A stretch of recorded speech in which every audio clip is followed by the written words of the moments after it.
오늘 말씀은 스가랴 6장 1절에서 15절까지 말씀입니다. 우리 나눠드린 교환을 함께 보시면서 오늘 본 말씀 한 절씩 살펴보겠습니다. 먼저 1절 말씀 함께 읽습니다. 시작.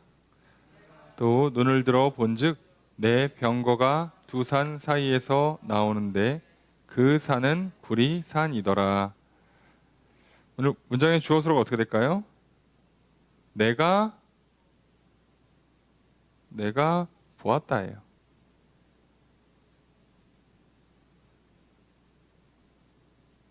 이게 원문에는 단어가 굉장히 많이 나옵니다. 총 3개가 나와요. 또라고 번역한 게 동사고요. 눈을 들어에 들어도 동사고요. 보았다도 동사입니다.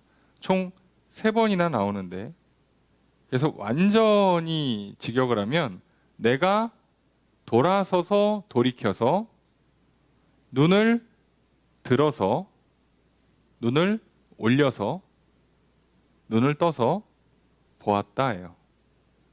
지금 장면이 바뀌었다는 걸 설명하는 겁니다. 지금 환상이 쭉 진행되고 있는데 지금 새로운 환상으로 바뀌었다는 걸 표현하는 거죠. 내가 돌이켜서 눈을 들어서 뭘 새롭게 보고 있는 거예요. 자, 그 내용을 보니까 자, 이렇게 뭔가를 새롭게 봤으면 항상 와, 봐라 이렇게 감탄사가 나와요. 물론 한글 성경은 번역을 안 합니다. 그래서 여기에 보았다라고 하고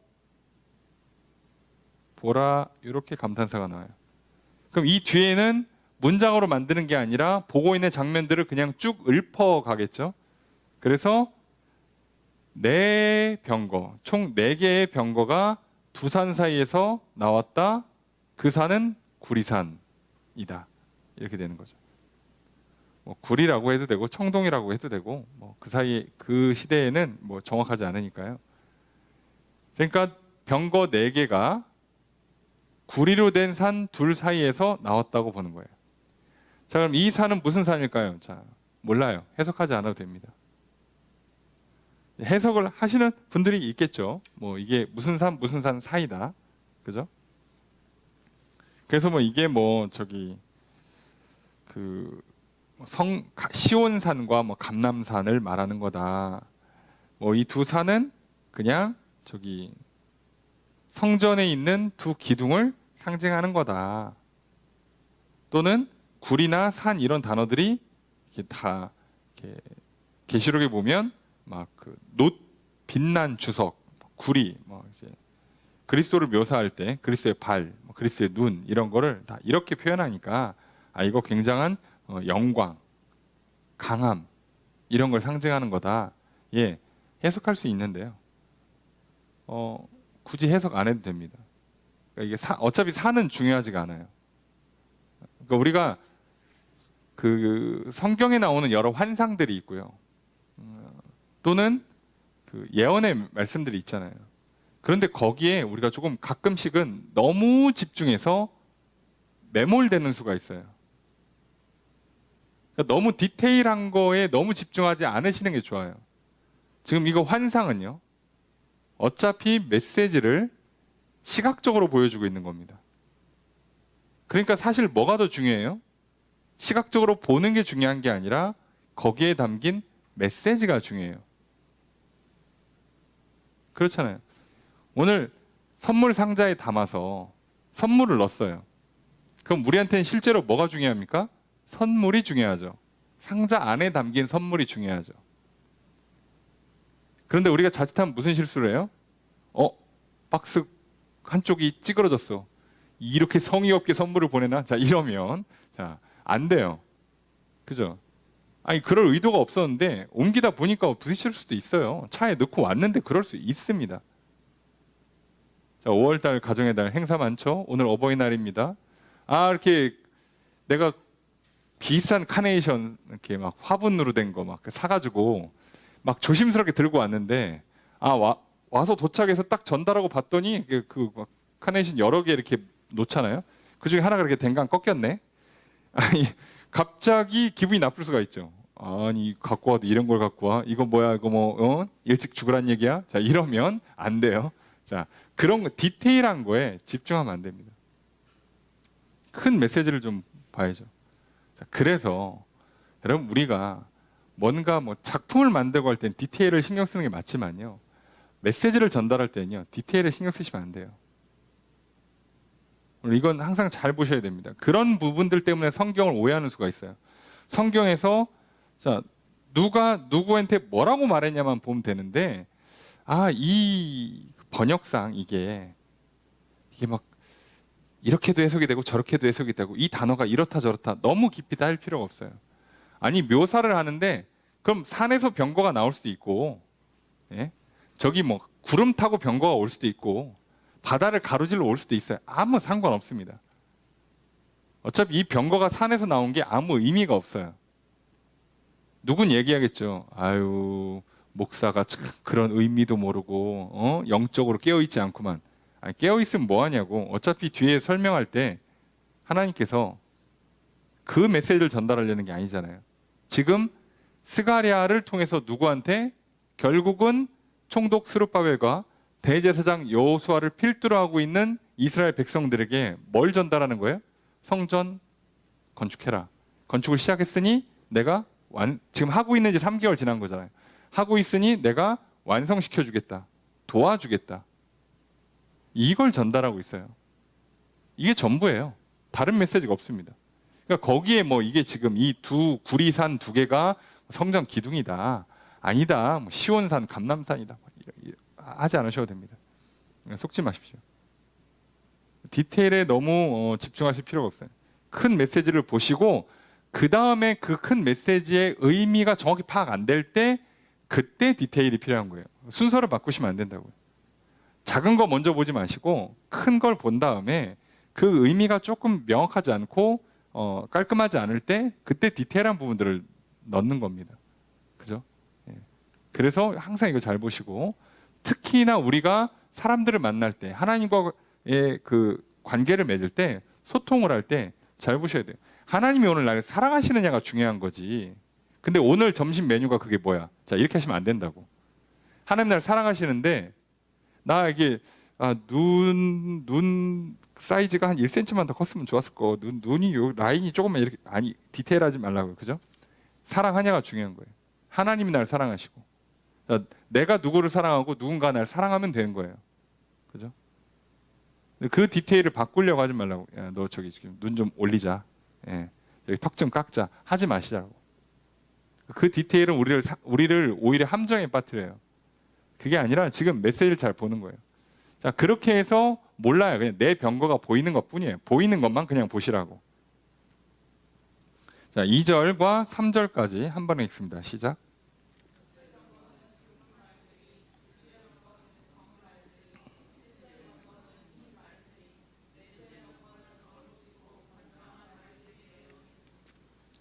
자, 건장한 말들이 메었다고 돼 있지만 여기엔 동사가 없습니다. 그러니까 어떻게 나열된지 알겠죠? 지금 보고 있는 걸 그대로 읊은 거예요. 첫 번째 병거, 보통 우리가 이거를 그 전차라고 보시면 되죠. 이렇게 수레바퀴에 말에 붙여가지고 사람이 탈 수 있는 거, 예, 그렇게 돼 있는 거.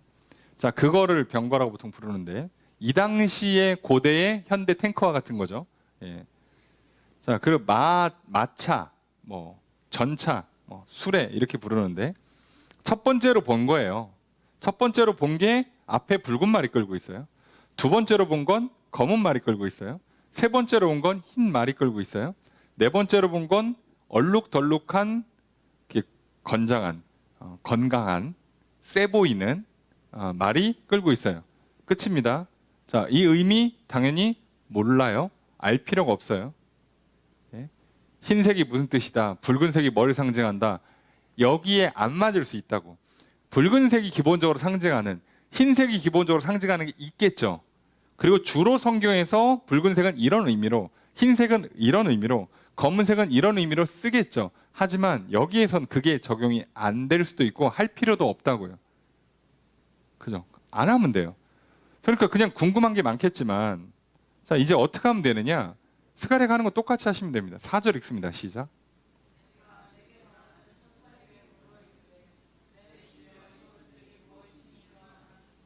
조서를 어떻게 할까요? 내가 물었다요. 물었다. 요렇게 말했다죠. 내가 나한테 말하는 천사예요. 자, 이 천사 누굴까요? 앞서 자기 옆에서 말하고 있던 천사 있었죠. 그 천사일 수도 있고 아닐 수도 있어요. 자, 늘 얘기합니다. 모른다니까요. 환상의 장면이 바뀌었어요. 그래서 보시면 첫 번째, 두 번째 환상에 나왔던 천사가 사라졌다가 다시 여섯 번째, 일곱 번째 다시 나오죠. 그러니까 이게 각 환상마다 다 다른 거예요. 다 세팅이 바뀌는 겁니다. 옆에 설명해주는 천사가 첫 번째에 나왔던 천사랑 동일한 천사인지 우리는 알 방법이 없어요. 그리고 이 환상만 보면 여기에서 나오고 있는 천사, 지금 스가랴 옆에서 말해주고 있는 이 천사는요, 아무래도 하나님의 제2격, 그러니까 성자 예수님일 가능성이 매우 높아요. 하나님이 인간의 형태로 오는, 그래서 천사라고 부르는 거. 가장 대표적인 예가 아브라함에게 찾아왔던 천사들. 하나님이 직접 오신 거죠. 인간의 형상으로.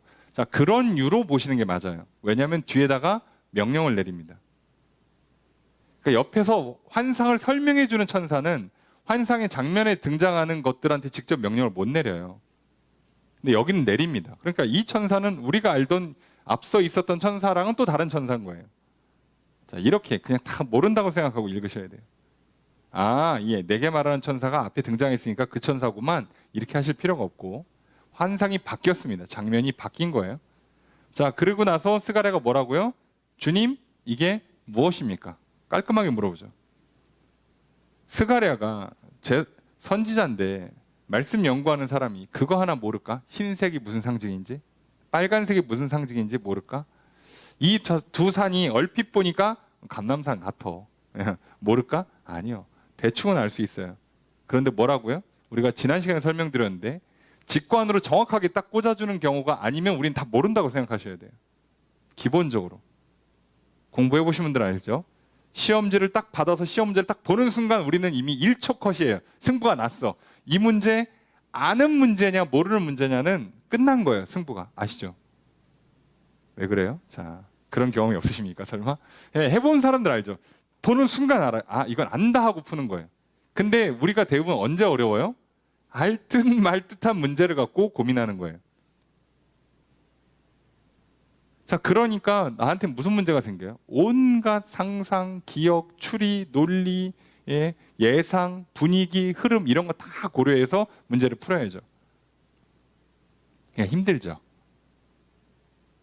이미 내가 충분히 알고 있는데 딱 그게 나왔어. 그럼 우리는 딱 알죠. 볼 것도 없죠. 아, 이거네. 보니까 맞네. 하고 그냥 금방 풀어요. 실제로 우리가 보자마자 이건 이거다, 이렇게 풀면 된다, 그리고 풀었더니 답이 딱 나온다, 이런 문제를 제외하고는 다 뭐라고 전제해야 된다고요? 모른다고 전제하고 푸는 거예요. 근데 우리가 어떻게 실수합니까? 애매한데 어쨌든 푸니까 답이 나왔고 그 답 나온 거 보니까 맞는 것 같아. 자, 우린 이걸 어떻게 해석한다고요? 안다라고 해석하는 거죠. 이게 실수예요. 모르는 겁니다.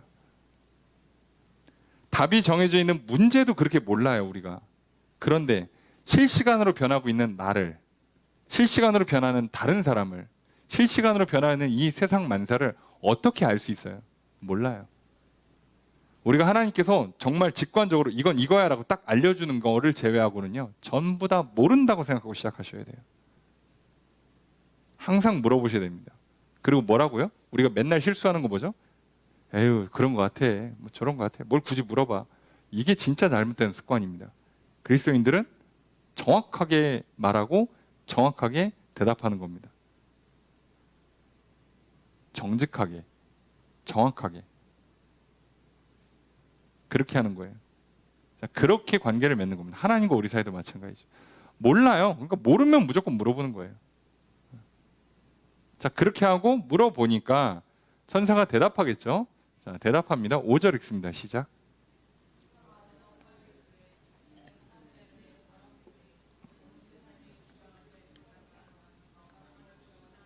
주어서로 어떻게 될까요? 천사가 그죠? 대답했다. 요렇게 말했다예요.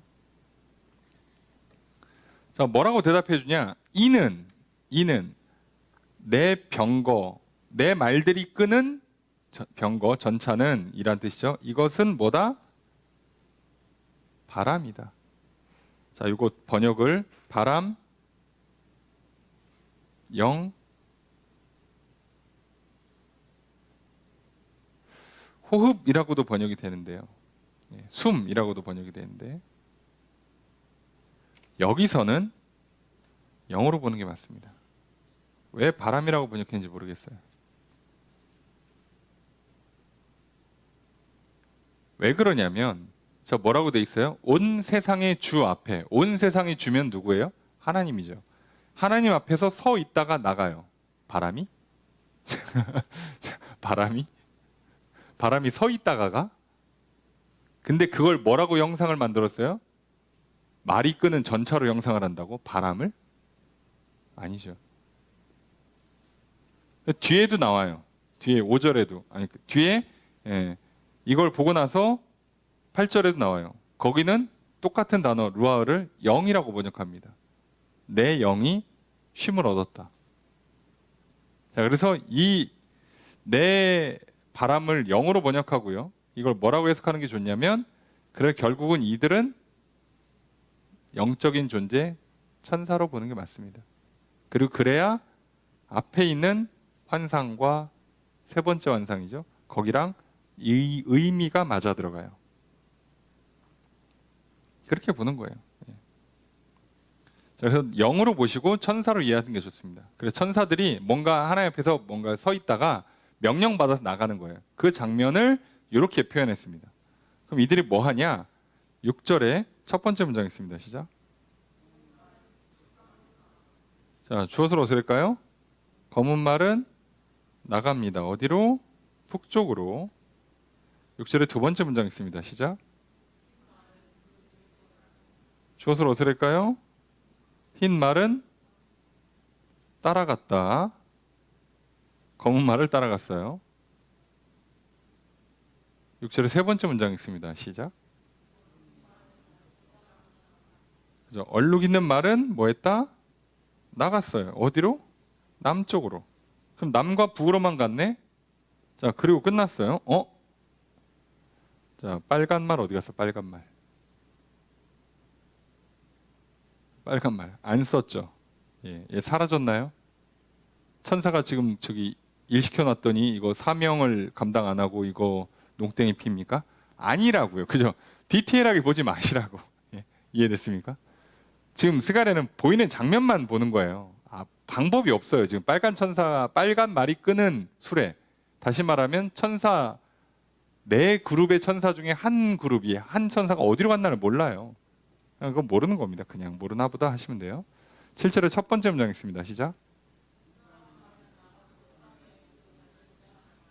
주어서로 어떻게 될까요? 건장한 말은 번역이 조금 이상하죠. 나가서 땅에 두루 다니고 한다. 뭘 해요? 원해요. 원한답니다. 그래서 원한다, 요청, 요구 한다 이렇게 되는 거예요. 건장한 말이 나가서 땅을 좀 두루 다니고 오고 가고라고 표현하거든요. 같은 단어인데 간다 온다라고 번역된 단어를 왔다 갔다 하고 싶어 하는 거예요. 그걸 원한다는 거죠. 요청했겠지. 저 이렇게 왔다 갔다 해도 됩니까? 라고 요청한 거예요. 이게 진짜 왔다 갔다인지 아니면 뭔가 권한을 갖고 마음껏 행사하겠다는 건지는 정확히 몰라요. 근데 이렇게 요청을 했어요. 게다가 지금 여기 건장한 말로 돼 있죠. 건장한 말을 그러니까 이 앞에 어룽지고 건장한 말 같죠. 번역을 단수로 해서 그렇습니다. 그래서 이게 지금 번역이 잘못됐어요. 건장한 말들이에요. 건장한 말들. 그러니까 이건 지금 뭘 얘기하냐면 네 종류의 말들이 전부 다 요구하는 거예요. 왔다 갔다 하고 싶습니다. 마음껏 돌아다니게 해주세요라고. 다 요구하면 다. 자, 그렇게 요구한 거예요. 그래서 어떻게 합니까? 7절에 두 번째 문장 있습니다. 시작.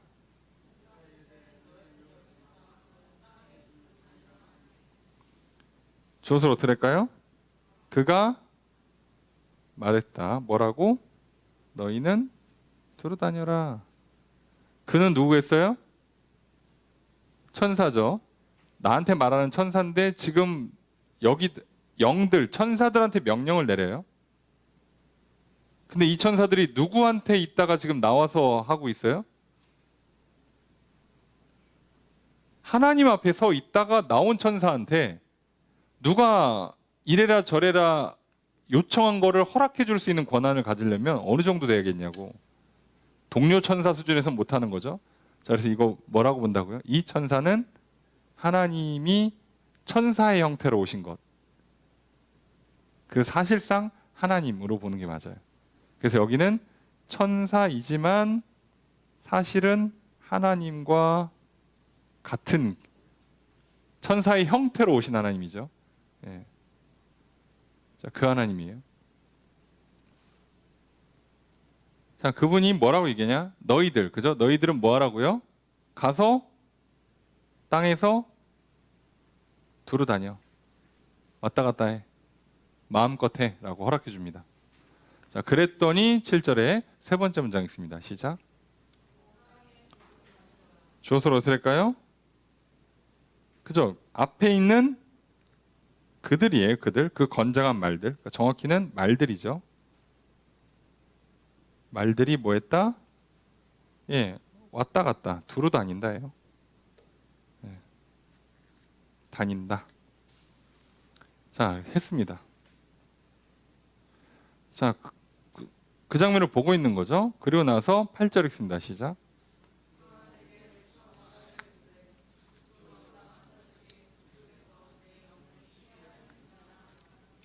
주어서로 어떻게 할까요? 그가 외쳤다, 말했다, 요렇게 말했다예요.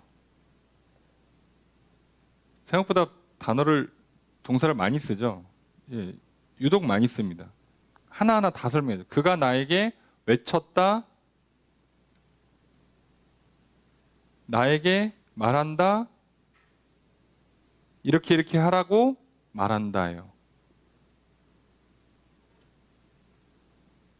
그래서 여기서도 뭐가 하나 생략되어 있냐?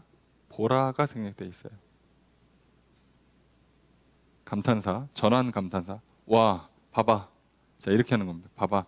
북쪽으로 나간 자들이 누굴까요? 모릅니다. 예, 처음엔 검은 말, 흰 말 뒤따라갔는데 두루두루 다닌다고 그랬죠? 몰라요. 그래서 정확히 어떤 말들이 간 건지. 간들이 북쪽에서 내 영을 쉬게 했다. 내 영을 쉬게 했다. 내 영을 쉬게 한 거예요. 예. 그래서 쉼을 얻었다. 또는 마음이 시원해졌다. 이렇게 표현합니다. 그래서 내가 지금 쉼을 얻었어. 예, 마음이 편해졌어. 자, 이렇게 표현하는 거예요. 북쪽으로 나간 자들이 북쪽에서 내 영을 쉬게 만들어줬어요. 내가 더 이상 거기 신경 쓰지 않게 해줬어. 그럼 가서 뭐 했단 얘기예요? 정리했단 얘기죠. 근데 지금 북쪽은 뭘 상징합니까? 기본적으로 여기서 말하는 북쪽은 다 바벨론이에요. 북방 민족한 바벨론이에요. 사실상 바벨론은 이미 망했죠. 바벨론이 망하고 바사, 페르시아가 들어왔기 때문에 이스라엘 백성들은 포로에서 귀환한 겁니다. 그런데도 지금 북쪽이라는 상징을 통해서 뭘 하는 거예요? 결국 뭘 상징한다고? 이스라엘을 멸망시킨, 그리고 거기에 더 중요한 의미, 성전을 파괴한, 그들을 어떻게 하겠다고요? 그들을 하나님이 심판하시겠다고. 자, 그 얘기를 하는 거예요. 그러니까 이제 너희들한테 뭘 주시는 거죠? 스룹바벨아, 여호수아야, 이스라엘 백성들아,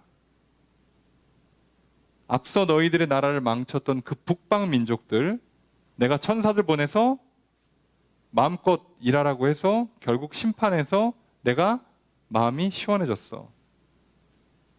그러니까 지금도 너희들이 성전을 지으려고 하는데 너희들을 방해하고 너희들을 핍박하고 괴롭히는 자들 내가 내 영들을 보내서 천사들을 보내서 다 정리시킬 거야. 걱정하지 마. 이 얘기입니다. 이게 핵심 메시지예요. 디테일한 거, 구리산이 뭐냐, 말들의 색깔이 무슨 의미냐, 왜 말이 그 붉은 말은 어디로 간 거냐, 신경 쓰지 마시고요. 이게 핵심인 거예요.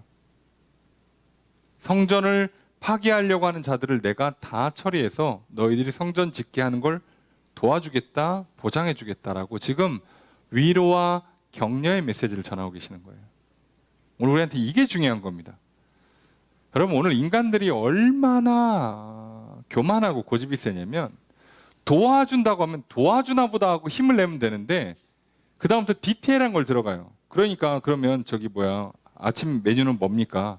옷은 어떻게 할 겁니까? 복지는 뭘로 해줄 겁니까? 도와준다고 하면 됐지. 그럼 도움을 준다고 믿고 성전 지으라니까. 그 자재 언제까지 보내줄 겁니까? 디테일한 거 따지지 마시라고요, 제발. 하나님께 우리한테 복을 준다고 그랬지 복의 리스트를 써서 주는 게 아니에요, 절대로. 생명을 준다고 그랬지 우리한테 몇 살 딱 살게 해준다고 보장 안 해주잖아요. 자녀를 주고 번성하게 한다고 할 때 자녀 몇 명이라고 찍어주는 게 아니에요. 아들 몇, 딸 몇 찍어주지 않습니다. 아브라함한테 번성한다고 해놓고 아들 하나 줬어요. 번성하는 게 중요한 거라고. 오늘 우리가 이 메시지를 통해 좀 기억하세요. 오늘 하나님께서 성전을 짓는 우리도 똑같습니다. 왜 이렇게 말씀드리냐면 지금 이게 결국은 구약의 얘기를 하려는 게 아니라, 왜냐면 오늘 그 9절 이하의 15절까지는 사실상 구약 성전과 이후 그리스도께서 오셔서 만들 새 성전, 신약의 성전, 그래서 내 안에 짓는 성전, 교회로서의 성전, 영원한 하늘나라로서의 성전, 이걸 어떻게 지으실지를 다 얘기한단 말이에요. 그러면 오늘 우리한테는 성전 짓는 과정이 내 안에, 그리고 교회 안에, 그리고 영원한 하늘나라, 이 세 개를 성전으로 봐야 되는데 여기에 어떻게 하겠다고요? 내가 기름 붓고 내가 도와주고 내가 시작했으니까 내가 완성시켜서 할 테니까 넌 힘을 내, 계속해 라고 하시잖아요. 근데 우리는 맨날 뭐라고 하나님께 기도하면서 불평불만합니까? 그러니까요, 언제 믿음 주시는 건데, 방언은 언제 터집니까? 예? 환상은 언제 봅니까? 아니, 나 복 주신 다음에 취업 졸업 취업하고 결혼하고 출산하고 내 집 마련하고 이거 언제 되는 거냐고, 이거. 자, 디테일하게 들어가면 오히려 함정에 빠집니다. 믿고 가시라고. 여기 성전 짓는 재료 하나도 설명해 준 거 없습니다. 언제 어떤 자재 보내준다고 설명한 거 하나도 없습니다. 아예 없어요. 속지 마세요, 여러분. 그리고 혹여라도 누군가가 와서 내가 기도하다가 또는 성경 말씀에 이런 뜻이다, 그러니까 지금 너가 이걸 해야 된다, 이쪽 길로 가야 된다, 이 사람이다, 저 사람이다, 이 일이다, 저 일이다 하면 웬만하면 틀릴 겁니다. 그건 나와 하나님 사이에서만 아는 거예요. 제3자가 알려면 무조건 선지자 사역을 해야 됩니다. 선지자로서만 가능한 일이에요. 그런 사역이 흔치 않은 시대입니다. 속지 마십시오, 제발. 네. 스스로도 뭘 자꾸 이렇게 예측하고 예상하고 알려고 하지 마시라고. 우리가 알아야 되는 건 뭐라고요? 하나님 살아계시다. 하나님 날 창조하셨다. 하나님 날 사랑하신다. 하나님 날 구원하신다. 하나님 내게 생명 주신다. 내게 복 주신다. 내 안에 성전 지으신다. 우리 안에 교회를 세우신다. 나를 영원한 하늘나라를 인도하신다. 이것만 기억하시라고요. 제발 이것만 믿고 이 믿음 안에서 오늘 또다시 힘을 얻으시고요, 용기를 내셔서 오늘 성전을 짓기 위해서 말씀에 믿고 순종하는 일들, 그 일에 한 걸음 한 걸음 내딛어 가시기를 주님 축복합니다. 그러면 성전이 지어질 겁니다. 오늘 말씀의 결론이 그렇게 나오거든요. 자, 이렇게 8개의 환상이 끝나고요. 그리고 나서 밤에 지금 자다가 새벽에 환상 본 것 같은데 다시 안 재우시고 하나님의 말씀을 계속 이어가십니다. 그래서 9절은 환상이 아니라 이때부터는 환상에 대한 마무리하면서 직접적인 메시지를 전달하시는 거예요. 9절 함께 읽습니다. 시작. 주어서로 어떻게 될까요? 여호와의 말씀이 임했다. 있었다라고 보통 번역하죠. 있었다. 나에게 있다. 나에게 있다. 뭐라 이렇게 말씀하셨다죠. 그래서 이렇게 말씀하셨다는 내용은 이제 10절 이하의 내용들이겠죠. 10절 읽습니다. 시작.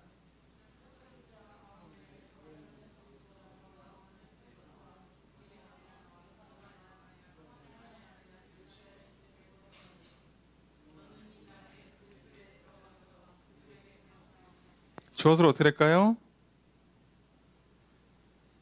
너는이에요. 너는 받아라예요. 그러니까 동사를 찾으면 들어가라도 있죠. 너는 그 집에 들어가서 그들에게 받아라. 그들로부터 취해란 뜻이에요. 취하라. 자, 그 집이 어느 집이냐? 사로잡힌 포로로 갔다가 돌아온 사람들 중에, 바벨론으로부터 돌아온 사람들 중에 헬데, 도비야, 여다야가 스바냐의 아들 요시아의 집에 들어와 있어요. 그러니까 너도 그 집에 들어가고 그 사람들한테 뭘 좀 받아오라는 거예요. 이 사람들은 왜 돌아왔을까? 이 사람들이 정착한 유대인 명단에 없어요.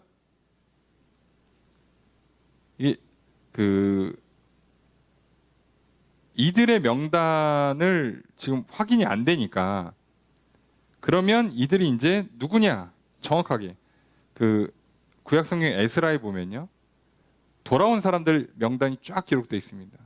그래도 좀 이름 알려진 사람들은 다 기록해 놔요. 거기에 없어. 자, 그럼 이 사람들이 누굴까라고 할 때 아마도 이 사람들은 초기에 온 사람들이 아니라 중간에 바벨론에서 지금 이스라엘로 그 소위 70년 살았으니 재산, 뭐 돈, 금, 은 등등 성전 건축을 위해서 이거를 지금 왔다 갔다 하면서 일을 하는 사람들이 있어요. 그 사람들로 좀 봅니다. 보통은 그 일을 하는 사람들. 그래서 이 사람들이 언제 다시 완전히 예루살렘에 정착하는지는 몰라요. 근데 처음 포로 귀환했던 멤버는 아니고 지금 재건할 때 이 물건을 들고 오는 사람들, 그러니까 물건을 후원했다고 봐야 되는 건지 아니면 재산을 처리해서 일로 옮겨주고 있는 일을 하는 건지는 모르지만 약간 포로 귀환의 대표격에 해당하는 사람들, 이 사람들이 지금 이 성전 건축에 물질적으로 후원을 해주고 있어요. 바벨론에 있는 어떤 물질을 받아서 가져온 건지 재산 처분해서 가져온 건지는 모르지만 물질로 지금 성전 건축을 후원하려고 온 사람들이라고 보시면 돼요. 그래서 그들한테 가서 지금 뭘 하나 받아오랍니다. 뭘 시키느냐? 11절 읽습니다. 시작.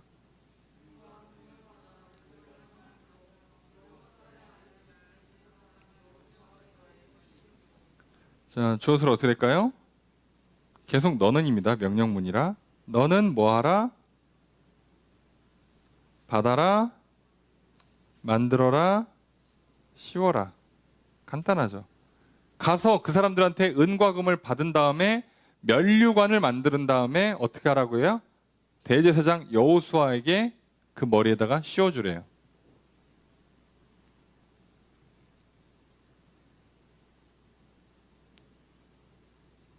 자, 그리고 이제 이 내용이 또 바뀝니다. 12절에 가면 말하여로 돼 있으니까 말씀을 이어갔다는 얘기죠. 여기까지가 말씀의 한 내용이, 한 단락인데 하나님께서 여호와 하나님께서 이 스가랴한테 첫 번째로 말씀하신 건 그 포로에서, 그러니까 바벨론에서 돌아오는 사람들 중에 이렇게 물질을 챙겨서 온 성전 건축을 재정으로 후원하는 사람들이 한 집에 모여 있는데 너가 그 집에 가서 그들한테 은금 받아서 면류관 만들어서 여호수아 머리에 씌우래요. 이 장면이 내용만 보면 간단해 보이지만 특이한 장면이에요. 왜냐하면 대제사장은 금 면류관 또는 은 면류관을 쓰지 않습니다. 보시면 아시겠지만 대제사장은 뭐를 써요? 여기에 천으로 된 그냥 모자 써요. 그냥 모자, 흰 모자를 써요. 금 면류관을 쓰는 게 아니에요. 금 면류관은 누가 써요? 왕이 씁니다.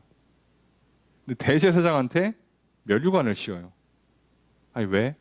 한 번도 한 적이 없습니다. 이스라엘 역사에. 굳이 이걸 왜 시킬까요? 그렇다고 대제사장이 왕 노릇하냐? 당연히 안 하죠. 이거 실제로는 누가 해요? 스룹바벨이 하죠. 그렇지 않습니까?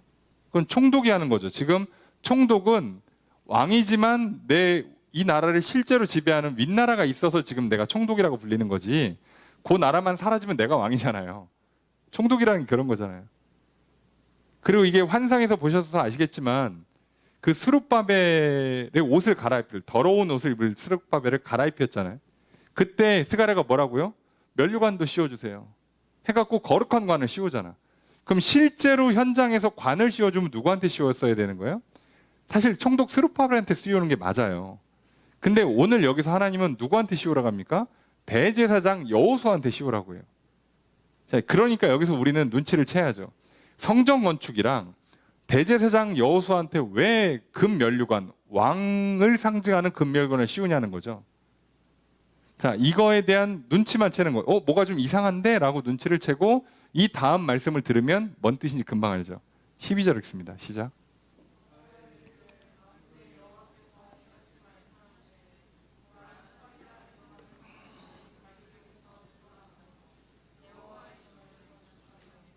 주어를 어떻게 할까요? 그 여호와께서예요. 그죠? 9절에 여호와께서 말씀하신다에 계속 이어지는 겁니다. 그래서 여호와가 주어고 말씀하신다. 그래서 자, 요렇게 12절 그리고 13절까지 한 말씀이 요렇게 붙는 거예요. 여기서 13절까지 이렇게 붙는 겁니다. 자, 내용을 보니까 자, 만군의 여호와께서 말씀하신다. 그러니까 이거 직접 얘기하는 거. 이거는 만군의 여호와의 말씀이다라고 하나님이 직접 말씀하고 계세요. 자, 그러면서 뭐라고요? 보라, 싹이라 이름하는 사람. 이름이 싹이에요. 예전 번역에 이거 가지라고 번역했는데 싹이 맞습니다. 싹이라 이름하는 사람이 어떻게 한다? 자기 곳에서 정확히는 자기 곳이라고 되어 있는데 정확히 말하면 아래란 뜻이에요. 자리 밑에서부터 이렇게 그 자리에서란 뜻이거든요. 그래서 이거 실제로는 높은 자리를 의미하는 게 아니라 낮은 자리를 의미해요. 자기 곳이 그 자리 또는 낮은 자리라고 이해하시면 됩니다. 거기서 돋아나서 뭐 한대요? 여호와의 전을 건축한대요. 그래서 뭐란 얘기예요? 싹이라 이름하는 사람이 건축합니다. 뭐를? 여호와의 전을, 성전을. 자, 여기서 이제 우리는 왜 대제사장 여호수아한테 금으로 면류관을 만들어서 씌우라고 했는지를 알 수 있는 거죠. 이 장면 때문에, 이 말씀 때문에. 자, 싹이라고 이름하는 남자. 예레미야 23장이나 33장에 보면 하나님께서 다윗의 혈통 가운데서 의로운 한 싹을 나게 하시겠다고 하셨어요. 예레미야는 심지어 이스라엘 멸망 전, 포로 전 예언자잖아요. 그래서 이게 싹으로 해야 이해가 돼요. 같은 싹이에요. 근데 싹이 자기 곳, 자기 곳이라는 건 낮은 곳, 그냥 낮은 곳이라는 얘기고요. 그래서 그냥 이름 없는 들판에서 그냥 들풀이 나는 것처럼 이해하시면 돼요. 그냥 싹이 그냥 그 자리에서 그냥 올라온다는 얘기입니다. 요렇게 낮은 자리에서 이름 없이 뭔가 시작이 되는데 그가 뭐 한다고요? 여호와의 전을 건축할 거래요. 그가 여호와의 전을. 그러니까 마치 스룹바벨과 여호수아가 성전 건축의 주축인 것처럼 얘기하고 있다가 갑자기 싹이라 이름하는 사람이 등장하고 실제로 이 사람이 여호와의 성전을 건축할 거라는 겁니다. 지금 제2성전, 포로 귀환하고 짓는 성전을 건축한다는 얘기가 아니에요. 장차 하나님의 성전은 싹이라고 이름하는 사람이 와서 지을 거라는 거예요. 그럼 우린 이거 누군지 알잖아요. 예수 그리스도. 이 얘기예요. 예수 그리스도께서 이 작업을 할 거라는 거예요. 그러니까 그 예수 그리스도에 대한 예표로 어떻게 한다고요? 대제사장한테 금 면류관을 씌워서 제사장이면서 왕, 동시에 왕인 그분을 지금 보여주는 거예요. 예수님은 왕으로 오시고 제사장으로 오시는 거예요.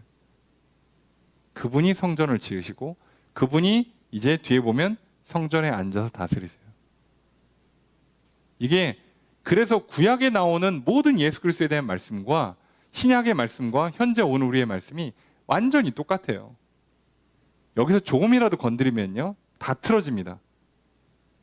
그리고 강하게 밀어붙이면 100%다 이단이에요.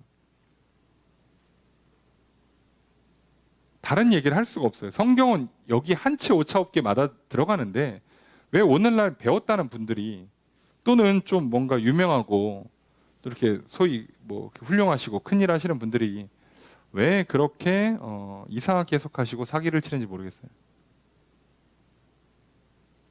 이 정도는 조금만 그 소위 연구하고 조금만 신학적으로 훈련되면 얼추 다 알 수 있어요. 여러분들도 이렇게 배우고 나서 집에 가서 궁금할 때 한두 번 복습하고 누군가한테 설명하라 그러면 다 하실 수 있어요.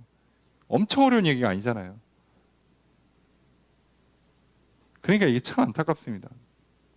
왜요? 어려워서가 아니에요. 사람은 어려워서 못 알아듣는 게 아닙니다. 듣기 싫어서. 내 생각을 꺾기가 싫어서. 내 습관을 고치기가 싫어서. 내 감정 상하고 불편한 거 싫어서. 그래서 안 듣는 겁니다. 이거 우리한테 동일하게 적용됩니다. 말씀이 어려워요? 아니요. 이 말씀 그대로 들으면 예수님 내 안에 성전 지으실 겁니다. 우리는 그게 싫은 거예요. 그러니까 이거 어렵다. 못 알아듣겠어. 무슨 말이야? 어떻게 사람 안에다 성전을 지어? 그냥 교회나 열심히 다니지 뭐. 이렇게 되는 겁니다. 모르긴 왜 몰라요? 자, 다 알 수 있어요. 수능 국어보다 쉽습니다. 자, 얼마나 간단해요. 자, 그거예요. 자, 싹이라 이름하는 사람이 여호와의 성전을 건축할 거다. 그래서 어떻게 되냐? 13절 읽습니다. 시작.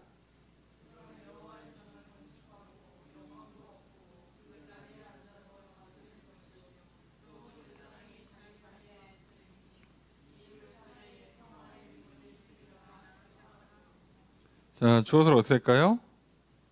그가 건축한다, 얻는다, 다스릴 것이다. 그죠? 이 문장이 좀 바뀌는데 굳이 제가 문장을 끊지 않았습니다. 그가 싹이라 이름하는 한 사람이 여호와의 전 성전을 건축하고 거기서 영광을 얻고 그 자리에 앉아서 다스린대요. 내 안에 지금 교회 안에 일어나는 거 똑같죠. 사도행전에 로마서에 뭐라고요? 예수님 고린도전서에 뭐라고? 교회 머리라고 다스리신다고. 거기로부터 우리가 몸의 마디처럼 연결돼서 거기서 우리가 움직여질 거라고. 그리고 그건 내 안에도 똑같죠. 하나님께서 예수 그리스도를 통해서 내 안에 성전을 지으세요. 그리고 오셔서 뭐 한다고? 나에게 영광 받으시고 나를 다스릴 거라고요. 성전 짓는 게 뭐겠어요, 결국은? 믿는 것이고 다스림을 받는 거예요. 그걸 안 하니까 성전이 안 지어지니까 성전 짓는 게 어렵죠. 이상하게 어렵지. 아니요, 하나도 안 어려워요. 하나도 안 어렵습니다. 자, 그 얘기를 하는 거고요. 여기 특이한 장면이 하나 나와요. 거기서 뭐가 있대요? 제사장이 자리에 있다. 그러니까 제사장이 앉아 있겠죠? 제사장이 있다. 자리에 있어요. 그런데 싹이라 이름하는 그 사람과 제사장이 둘이서 뭐 한대요? 둘 사이에 있다 의논이, 평화의 의논이 있다. 둘 사이에 평화의 의논이 있어요. 그럼 갑자기 성전 지어놓고 제사장이 뜬금없이 등장하는 게 아니라 이거 1인 2역이에요. 이거죠. 아까 얘기했잖아요. 제 제사장한테 면류관 씌워서 왕처럼 만들어준 것처럼 이제는 성전 건축하고 영광 얻고 다스리시는 왕으로 오셔가지고 제사장 역할을 동시에 하신다고. 그래서 이 왕 노릇하시고 제사장 노릇하시는 것 사이에 어떤 일이 발생한다고요? 평화가 발생한다고요. 원리가 굉장히 간단한 것이죠. 예수 그리스도께서 내 안에 오셔서 나를 새롭게 지으세요. 그리고 나를 주인이 되셔 나를 다스리세요. 나의 왕이 되신단 말이에요. 그러면 동시에 뭐가 되시는 거예요? 나의 제사장, 나를 하나님께 이끌어가 주시는, 하나님과 화목하게 만드는 제사장이 되주세요. 그렇게 내 안에 예수님께서 왕으로 오시고 제사장으로 오시면 그 두 역할을 하시는 예수님이 내 안에 뭘 만들어낸다고요? 평화를. 자, 이거 샬롬입니다. 샬롬은 전쟁이 그친 상태를 말하는 게 아니라 평강이라고 그래서 샬롬은요, 아무 문제가 없는 상태를 뜻해요. 모든 게 다 좋은 상태를 말합니다. 그렇게 만드시겠다고. 그러니까 내 안에, 우리 안에 결국 뭐 하시겠다는 거예요? 왕이 되시고 제사장이 되셔서 뭐 하신다고요?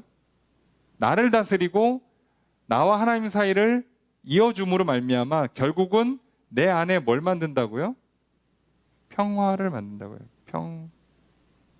평화를 만든다고. 평화라고 하니까 조금 우리가 알고 있는 개념과 다르니까 그냥 샬롬이라고 하겠습니다. 샬롬을 만들어요.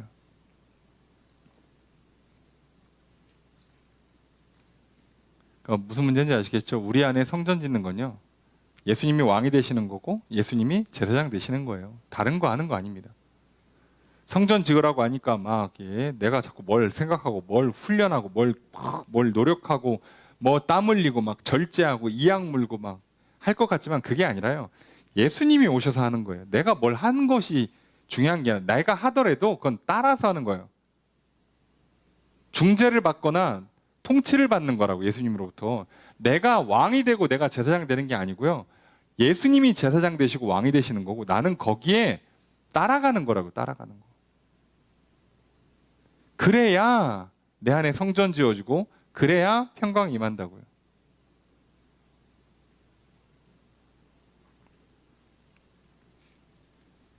자, 그러면 이거 어떻게 짓나 조금 더 구체적으로 설명해 주세요 라고 할 수 있죠. 계속 나 모르겠는데, 자, 이러고 싶은 마음이 끝없이 올라올 때 정답을 가르쳐 줄 겁니다. 그런데 몇 가지 정리하고 가니까 15절에 정답이 나올 때까지 잠깐 볼게요. 14절 함께 읽습니다. 시작.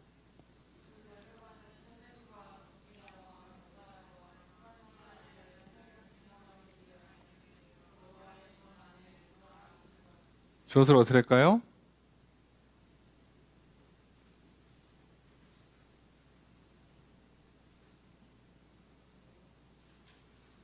좀 특이하죠, 문장이. 주어는 면류관이 맞아요. 그 면류관은 서술을 어떻게 하라? 두라가 아니라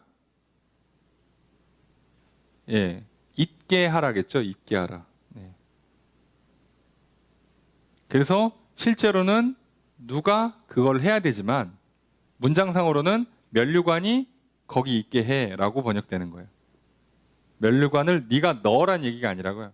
면류관이 거기 성전에 있게 해라. 이렇게 표현하는 겁니다. 그럼 당연히 그거 스가랴가 해야죠. 하기는. 근데 문장상으로 번역만 하자면 요 두라라는 동사가 그렇게 돼 있어요.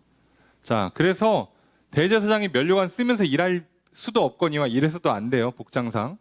그러니까 씌워서 대관식만 한 다음에 그 면류관을 어디로 보내래요? 성전에 두래요, 그냥. 왜요? 이거 여호수아 위에서 해준 게 아니라 지금 포로 귀환하고 소위 제2성전, 스룹바벨 성전이라고 불리는 이 성전을 재건하면서 뭐를 보여주겠다는 거예요? 실제 장차 예수님이 오셔서 지을 진짜 성전. 그거에 대한 예표를 보여주는 거라고요. 나중에는 왕과 제사장 역할을 동시에 하는 사람이 올 거야. 그 사람이 성전을 지을 거야. 그래서 대제사장 잠깐 면류관 씌웠다가 빼서 성전에다 그냥 보관하는 거예요. 이렇게 하겠다는 겁니다. 이렇게. 자, 이 정도 했으면 이제 다 알아들을 겁니다. 자, 여기 이름이 좀 바뀌어요. 헬렘 그리고 저기 헨이라고 이름만 바뀌는 같은 사람입니다. 예. 자, 디테일한 거 목숨 걸지 말라고 그러셨죠? 고대의 인명, 지명은 웬만하면 틀려요. 맞출 생각 하지 마세요. 이제. 뭐 출애굽기에 나와 있는 코스 지금 지명이랑 맞추면 코스가 말이 안 됩니다. 뭐 왔다 갔다 하고요. 뭐 이게 가능한가 싶으면 뭐 보통 이렇게 돌아도 이렇게 약간 규칙적으로 돌아서 나가야 되잖아요. 뭐 이렇게 갔다가 이렇게 튀었다가 다시 갔다가 이렇게 가요. 시간상으로도 말도 안 되고요. 틀려요, 틀려. 예, 그냥 항상 모른다고 생각하세요. 우리가 알 수 없는 영역이 너무 많습니다. 그리고 안 가르쳐 주겠다고 일부러 그렇게 쓰시면 진짜 몰라요. 그러니까 모르라고 하는 건 그냥 모르시면 돼요. 아무 우리 신앙생활에 문제가 되지 않아요. 구약의 지명을 몰라서 무슨 상관이 있겠어. 이 사람들이 인명을 이렇게 부르는데 이게 애칭인지 별명인지 우리가 어떻게 알아? 무슨 상관이에요. 이 사람들을 통해서 성전 건축에 필요한 물질을 제공받을 거고 스가랴는 하나님 말씀을 따라서 그 사람들한테 가서 은금 받아서 면류관 만들어서 대제사장 여호수아한테 씌웠다가 그 다음에 성전에 보관하기만 하면 돼요. 그 의미가 중요한 거라고. 메시지가 중요하다고. 디테일한 건 신경 쓰지 마시라고. 그 집이 어느 집인지 이 사람들이 누군지 알 거 없어요. 몰라도 돼요. 자, 이렇게 하고 끝나고요. 그 다음에 이제 그러니까 하나님께서 스가랴에게 하시는 말씀의 마무리가 되는 겁니다. 15절의 첫 번째 문장 있습니다. 시작. 주어서 어떻게 될까요? 먼데 있는 사람들이 건축할 거다. 성전을. 자, 먼데 있는 사람들이면 이스라엘 백성들 기준으로 먼데 있으면 누구겠어요? 이방인이에요. 자, 그러니까 다음에 지어질 성전은 누구도 건축한다고요? 이방인들도 건축할 거라고. 예수님께서 왕과 제사장이 되어서 지으실 성전은 이제 이스라엘 민족 한정이 아니라 이방인들한테까지도 확장됩니다. 그렇게 하고 계시죠, 지금. 예, 이렇게 하는 거예요. 15절 두 번째 문장 있습니다. 시작.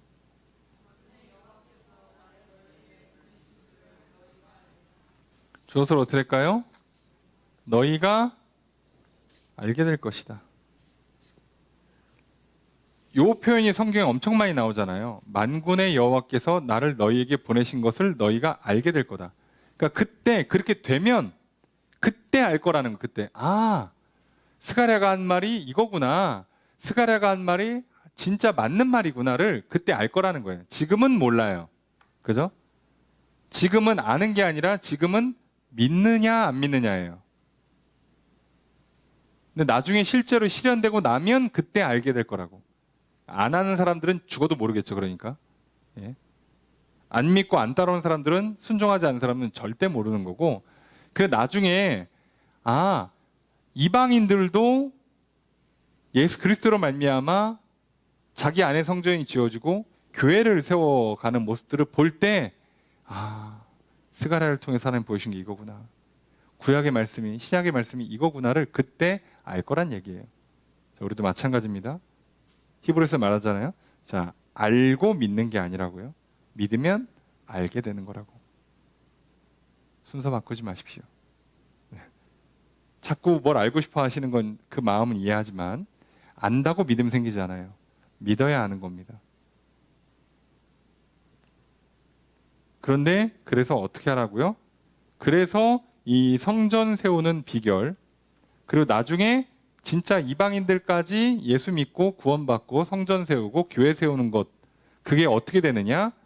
15절 세 번째 문장 있습니다. 시작.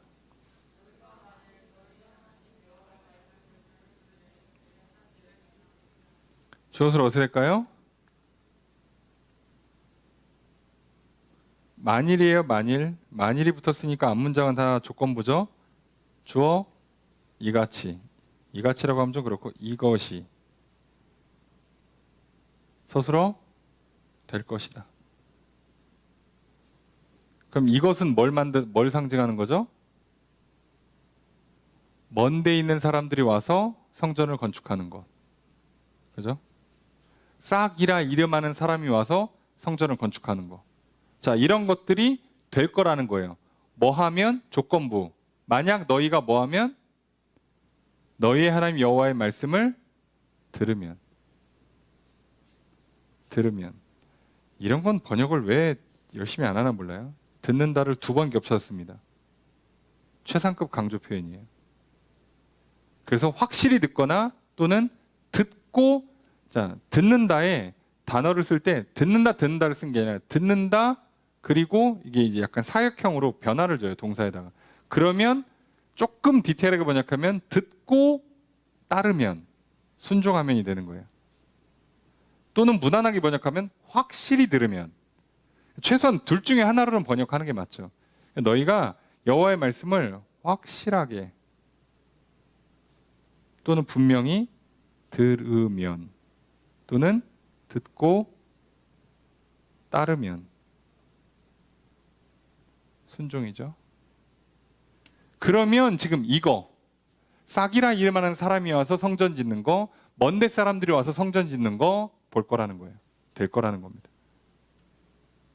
그러니까 여기에 해당하는 게 우리잖아요. 어쨌든 당대 사람들은 해당이 안 되고 이거 우리한테 해당되는 거잖아요. 결국 예수님 오셨고 우리는 이스라엘 입장에서 먼데 사람들, 이방 사람들이고, 그럼 우리 안에 성전이 지어지고 우리가 교회를 세워가는 것, 내 안에 성전이 지어지고 우리 안에 교회가 세워지는 방법은 뭐라고요? 여호와의 말씀을 확실히 들으면, 믿고 따르면. 조건이 이겁니다. 단 한 번 변한 적이 없죠, 성경은. 네. 여러분, 내 안에 평안을 누리고 싶으세요? 교회가 참으로 평안한 교회가 되길 원하십니까? 영원한 평안을 누리는 나라, 천국에 들어가길 원하세요? 그러면 하나님 여호와의 말씀을 믿고 따르십시오. 예수가 그리스도라고 믿으시고, 예수의 이름으로 하나님 앞에 나아가시고, 예수의 이름으로 하나님께 기도하시고, 예수님이 약속하신 성령님을 구하시고 기다리시고 오셔서 나에게 왕으로서, 제사장으로서 역할을 하실 때 따르시면 내 안에 성전이 지어질 겁니다.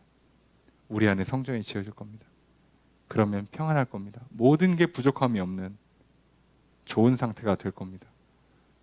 근데 그렇지 않고 그 어디에도 구원의 길은, 생명과 복된 길은 없어요. 하고 싶은 거 마음껏 해보세요. 좋다는 거 다 해보십시오. 되나? 인류 역사에 된 적이 없는데 나는 될 것 같으시면 해보십시오. 되나? 아니라면 예수님이 오셔서 성전 지으시대잖아. 왕이 되시고 제사장이 되셔서 평안을 만들어 주시겠대잖아요. 믿고 따라가십시오.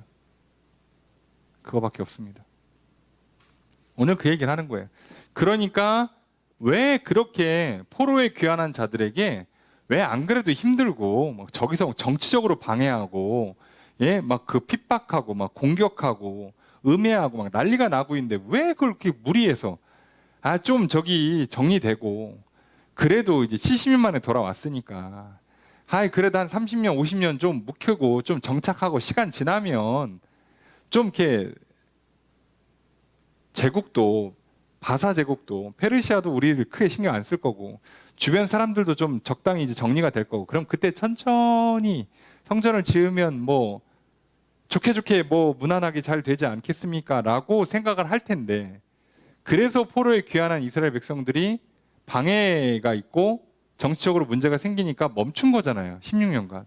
근데 왜 하나님 그걸 그렇게 극도로 싫어하시는가? 우선 성전이 지어져야 거기에 임하시면서 백성들과 화목하시고 소통하시고 백성들에게 생명과 복을 주세요. 구원의 문제, 전쟁 문제, 질병 문제, 이런 전염병 문제를 해결해 주시면서 복을 준다고. 근데 그게 안 되는 것도 문제지만 지금 포로에서 귀환할 때 하나님은 지금 뭘 만들고 싶은 거예요? 지금 이스라엘 백성들이 우상숭배에 빠질 때 망하고 포로로 끌려간다는 얘기를 할 때부터 계속 예레미야든 이사야든 계속 뭘 얘기하고 있어요? 메시아를 얘기하고 있다고. 그리고 지금 포로에서 돌아왔어요. 그럼 이제 메시아에 대한 계획을 조금 더 명확히 하셔야 돼요. 자, 그거에 대한 예표, 상징이 뭐예요? 성전 재건이에요. 그리고 그 성전 재건은 어떻게 한다고요? 총독과 대제사장의 합작품이 되게 해요. 그리고 그 대제사장한테 면류관을 씌워서, 왕관을 씌워서 예수님을 예표하게 만들어요. 굳이. 왜요? 그 스텝을 밟아서 이제 예수님 오게 만들 거니까. 근데 이것들이 성전을 안 짓네. 잠깐. 당장 사는 것도 문제지만 장차 일어날 것까지 문제가 생겨요. 그래서 하나님께서 뭐라고요? 밀어붙이는 거예요. 어차피 그것도 하나님이 하시잖아. 너희들은 좀 따라오라고 제발. 그래서 소위 제2성전 수룹바벨 성전은요, 구약의 성전과 교회를 이어주는 의미를 갖고 있어요. 엄청 중요한 의미를 갖고 있어요. 그거를 이 사람들이 못 알아듣고 하라고 하는데 좀 말을 그렇게 안 듣고 있었던 거예요.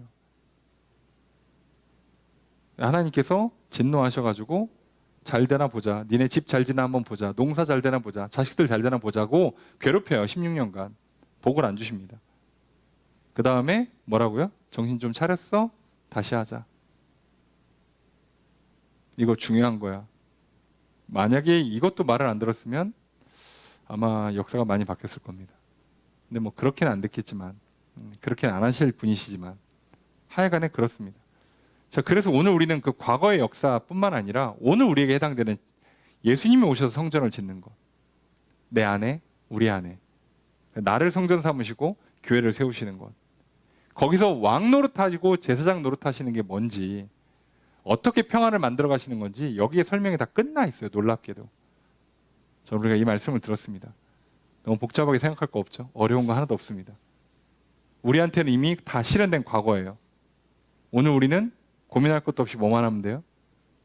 예수님을 그리스도로 심지어 봤으니, 십자가에 달려 돌아가시고 부활까지 하셨으니 이제 예수를 그리스도로 받아들이면, 고백하면, 믿고 하나님께 나아가면, 예수님 말씀대로 순종하고 기다리면, 그러면 내 안에 성전이 지어집니다. 그렇게 하면 우리 안에 교회가 제대로 세워집니다. 그러면 이제 내 안에 평강이, 우리 안에 평강이 임할 겁니다. 그 샬롬의 상태를 누리다가 영원한 샬롬에 들어가는 것이 우리의 목표입니다. 오늘 그 길을 가르쳐 주셨잖아요. 세상에 그 어떤 얘기, 다 좋은 얘기 해봐야 한 번도 성취된 적 없습니다.